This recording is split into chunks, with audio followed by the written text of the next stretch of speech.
December 30th, 2001, 8:45 p.m. The snowstorm rolled in faster than anyone could have predicted, blanketing the old highway south of Clemson, South Carolina. Morgan stood at the front of the bar, his breath fogging up the frosted glass of the club's narrow window. The faint sounds of laughter and clinking glasses hummed behind him. A quiet dread was setting in, amplified by the storm's eerie silence. The roads were accumulating a lot of snow very quickly, and the glow of headlights had been absent for a while. The bar's phone rang, the county police station. The connection crackled, but Morgan could make out the voice on the other end. "Listen," the officer said, his voice tight and rushed. "The county's working on plowing the highway, but it's gonna take time. You and everyone there should stay put until we get to you." "Got it," Morgan replied, pacing. "We're locked in tight, 8 customers, me and the bartender." There was a pause, then the officer's tone shifted, hesitant. 8 customers, you and the bartender?" "That's right," Morgan confirmed, feeling a ripple of unease. Another pause. "Do me a favor," the officer said, his voice now low, almost conspiratorial. "Can you take a look around outside? We've been getting strange calls from that area." "Strange how?" Morgan asked, frowning. "I can't explain over the phone. Just check for anything unusual." The line crackled, then cut out. "Everything good?" Philip asked, leaning over the bar. His usual playful smirk was replaced by a worried frown. "Yeah," Morgan lied, grabbing his jacket from the coat rack. "I'm just going to do a quick perimeter check." The storm hit him like a wall as he stepped outside, snowflakes whipping against his face. The club's neon sign cast a dim pink hue over the lot, the light refracting through the heavy snowfall. Morgan tightened his jacket and trudged around the building, boots crunching in the snow. At first, everything seemed normal, just snow and silence. But then he saw it, a faint, otherworldly glow emanating from the woods behind the bar. The hair on the back of his neck stood up as he pushed through the knee-deep snow toward the light. The source of the glow became clearer the closer he got. Nestled between the trees was a pod, sleek and metallic, humming softly as if alive. Strange symbols lined its surface, their meaning incomprehensible. The thing was about the size of a coffin, its glow pulsating in rhythmic intervals. "What the hell?" Morgan muttered, circling it cautiously. He reached out, his fingers grazing the smooth surface. It was warm, despite the freezing air. The hum grew louder, vibrating beneath his touch. He stepped back quickly, heart racing. Whatever this thing was, it wasn't from Earth. Morgan didn't waste any more time. He turned and bolted back to the club, the eerie glow fading behind him. Inside, the warmth of the bar and the hum of conversation did little to calm him. He locked the door behind him and made his way to Philip. Morgan pushed back through the club's heavy door, shaking snow from his jacket as he stepped inside. The bar's warm air hit him like a wave, carrying with it the faint scent of stale beer and cheap cologne. The patrons were oblivious to the storm's grip, or the strange glow Morgan had seen in the woods.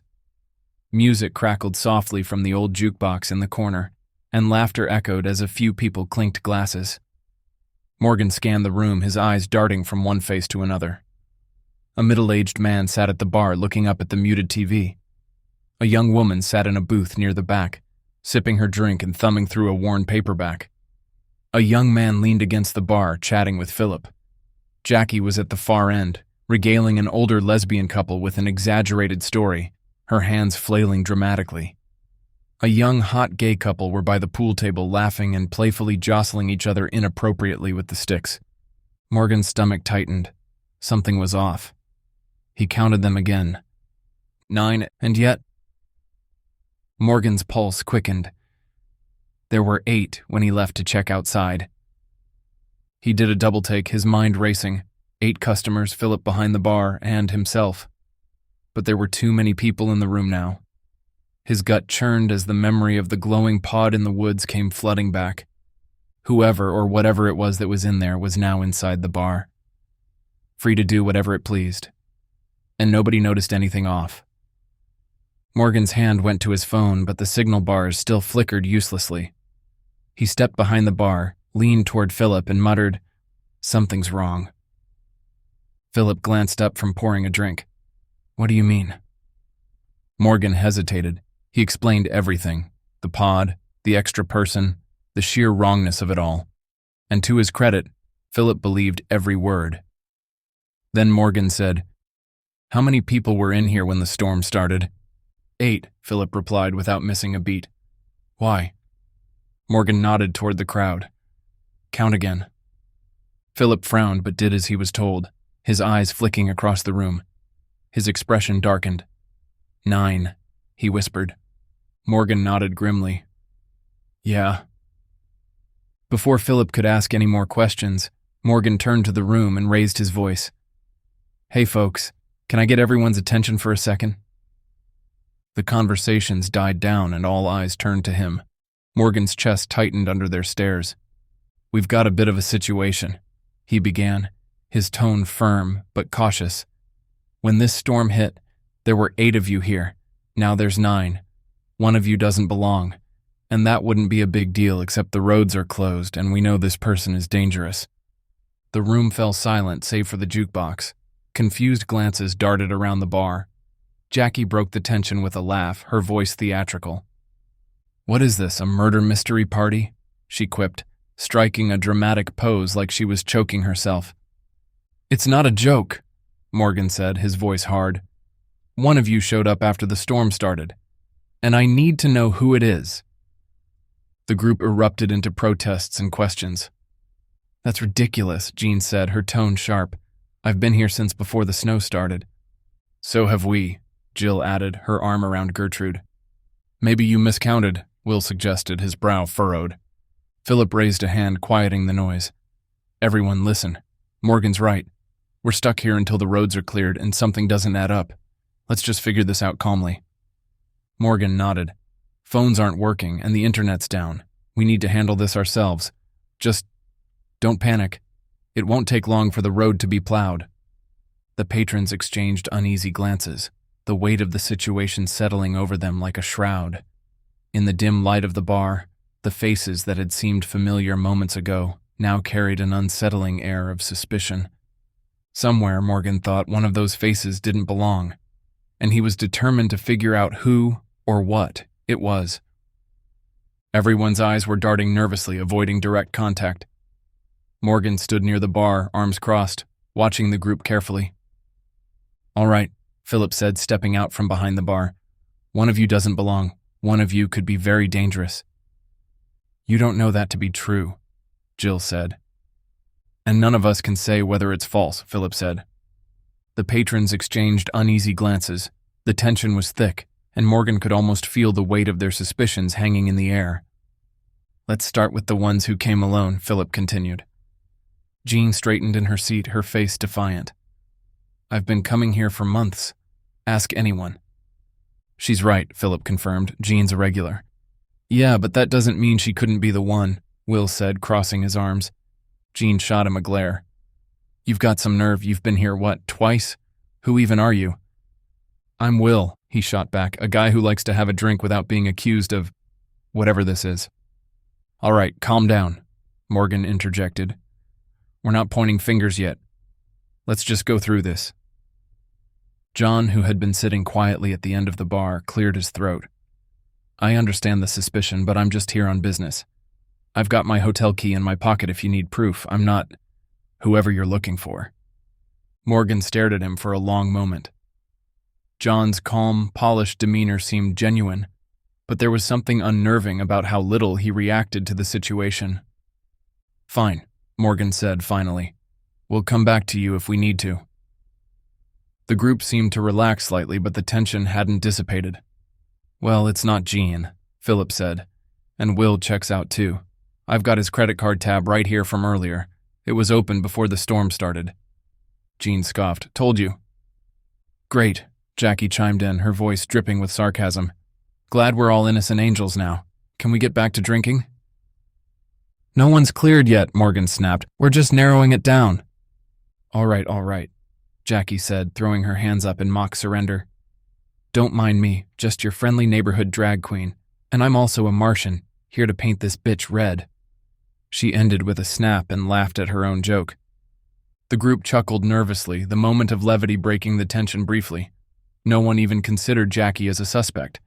She was too much of a fixture at the club, too loud, too familiar. Morgan exchanged a glance with Philip. They had made progress, but they were far from figuring this out.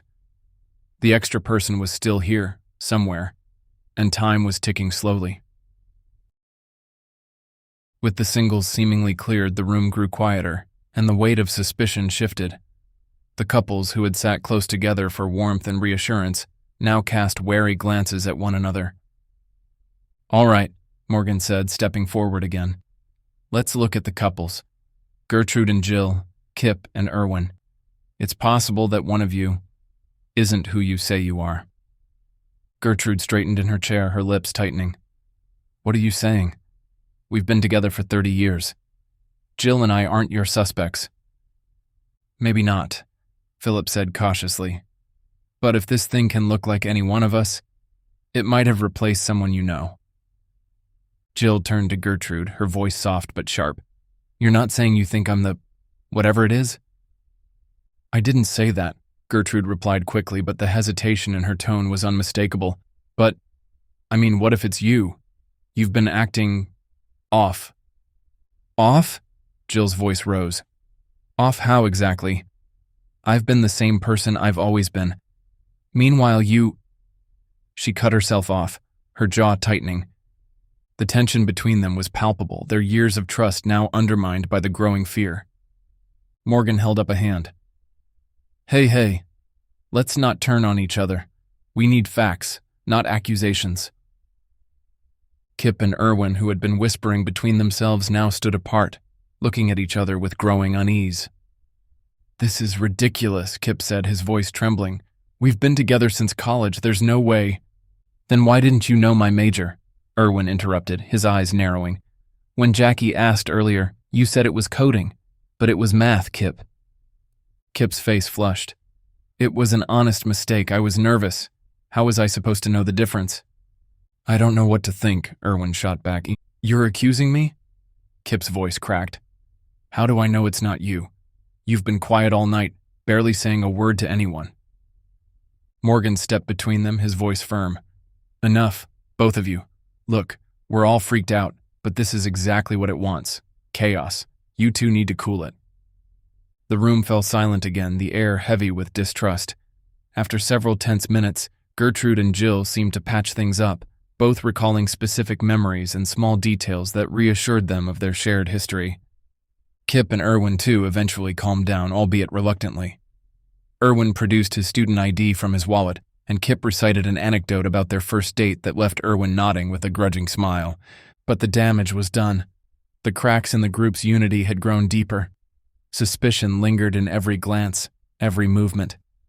Morgan glanced at Philip, who gave him a grim nod. "We're not any closer to figuring this out," Philip muttered under his breath. Morgan didn't reply. He could feel it too. The atmosphere in the bar was shifting, and they were running out of time. The bar had grown eerily quiet, the tension between the patrons thick enough to cut. Morgan paced near the entrance, his eyes scanning the room as though the truth might reveal itself in some flicker of movement or misplaced word. Then the lights flickered. Everyone froze. A collective gasp rippled through the group as the bar was plunged into darkness. "Power's out," Philip said, his voice tight. "Everyone stay calm." "Calm?" Jackie's voice rang out, her usual flamboyant tone replaced by a thread of fear. "This is not the time for calm."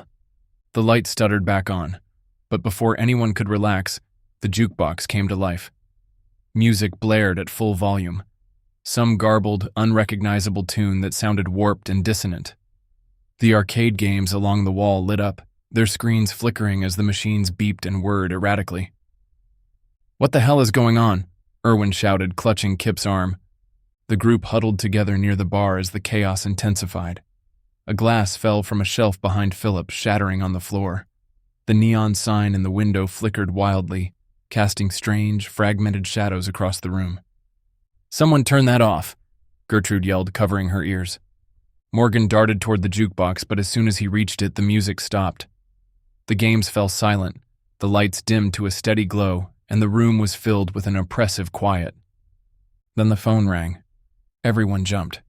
The old rotary phone behind the bar buzzed loudly, its shrill tone cutting through the silence like a knife. Philip approached it cautiously, his hand hovering over the receiver. He glanced at Morgan, who nodded. With a deep breath, Philip picked up the phone. "Hello?" For a moment, there was nothing but static. Then a familiar voice came through. "This is the county police," the officer said, his tone hurried but clear. "The road's been plowed. You're free to leave." Philip stared at the receiver, his grip tightening. "You're sure?" "Yes," the officer replied, "but be careful. The storm's left the road slick and visibility's still low. Take it slow." Philip hung up and turned to the group. "The road's clear. We can leave." A wave of relief swept through the patrons. Jackie let out a dramatic sigh of thanks, and Jean grabbed her coat. But Morgan's gut told him something wasn't right. The events of the night, strange and unexplainable, still lingered in the air. And the extra person, they still hadn't figured out who it was. As the patrons began gathering their things, Morgan exchanged a glance with Philip. Neither of them moved, both rooted in place by an unshakable sense of dread. Something wasn't over. Not yet. The bar was nearly empty now, the last of the patrons bundled up and heading out into the night. Jackie leaned against the bar, her sequined shawl catching the dim light, while Philip wiped down the counter in slow, distracted motions. Morgan sat at a stool nearby, his gaze distant as he stared toward the door. "Strangest night I've ever had," Jackie muttered, lighting a cigarette despite the no-smoking sign on the wall. "And that's saying something." Philip chuckled weakly, but the unease hadn't left his face. Morgan glanced at his watch, noting how late it had gotten. The snowstorm had subsided, leaving the world outside eerily quiet. Just as Philip turned to put the rag away, the door creaked open. All three of them turned sharply, their breath catching in unison. It was John. He stepped inside, brushing snow off his overcoat, his expression grim. "John," Morgan said, standing abruptly, "what are you doing back? I thought everyone left." John's face was pale as he closed the door behind him. "I tried to leave," he said, his voice low. "I made it down the road a ways, but—" He hesitated, his hands trembling. "There was a crash. A bad one." "What?" Philip asked, coming around the bar. "What do you mean, a crash?" John swallowed hard, his eyes darting between them. "Half of them. Gone. Instantly. The rest, I don't know. I didn't stick around to find out." Jackie frowned, stepping closer. "You don't have a scratch on you," she said, her voice suspicious. "How'd you come out of it so clean?" John's gaze settled on her, and a faint smile tugged at the corner of his mouth. It wasn't reassuring. "I'm not like the rest of you," he said simply.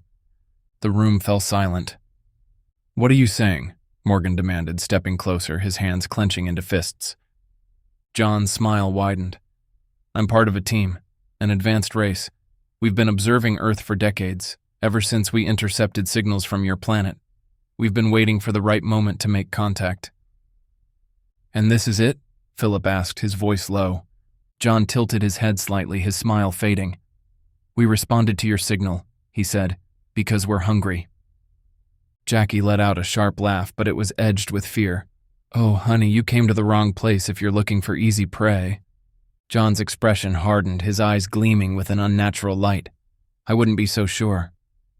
Before he could take another step, Morgan darted to the door, locking it with a loud click.